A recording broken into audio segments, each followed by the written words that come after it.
There's big breaking news that just came across the curmudgeon wire as we were about to go on air. Bob Iger is stepping down as CEO of the Disney Grooming Syndicate with 3 full years remaining on his contract, no less. And as delightful as that bit of news is, it makes it all the more sweet that it arrives the very next day after Iger was the victim of the worst public bitch slapping ever administered by one billionaire to another. And I was just going to describe what happens in this video clip, which some of you will have surely seen already. But even with my prodigious powers of explication, I can never do this thing justice with mere words alone. So let's watch. But there's a public perception that that was part of a apology tour, if you will. That this had been said online.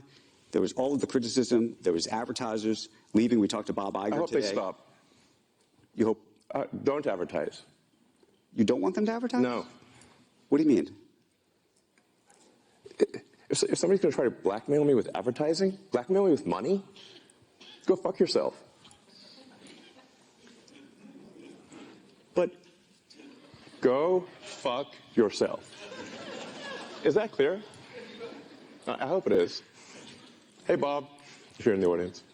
So to recap, for those fans keeping score at home, Bob Iger quit his job in humiliation and disgrace less than 24 hours after Elon Musk, in what is probably the most badass display of alpha male Chad energy since Theodore Roosevelt took a bullet in the chest and then proceeded to give a 2.5-hour-long campaign speech, looked him directly in the face and told him, 1, get the hell off my platform, stay gone, don't let the door hit you in your smug, smarmy ass, and 2, while we're at it, you can go fuck yourself.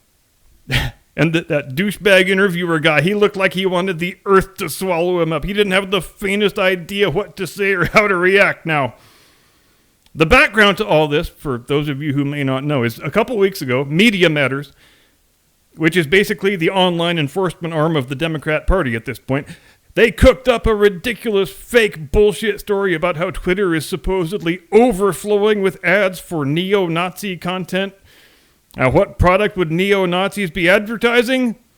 Unclear. And right on cue, Disney and the rest of the usual woke virtue-signaling corporate suspects made a big performative show of saying, we are pulling our ads off Twitter until Musk gets control of this hateful right-wing content. The place is such a sick cesspool of moral depravity now. It was so much better when it was a woke left-wing echo chamber that we could use to rig the election and cudgel our enemies with. Now, this is the point where a reasonable person with a functioning prefrontal cortex might say, wait, isn't he probably quitting because all the shitty woke Disney movies are flopping right and left one after the other, and they've lost a reported $800 goddamn million from the last 5 flops alone?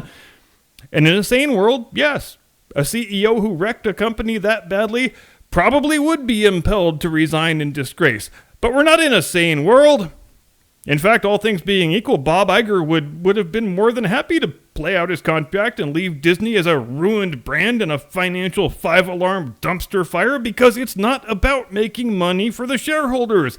It's about the message.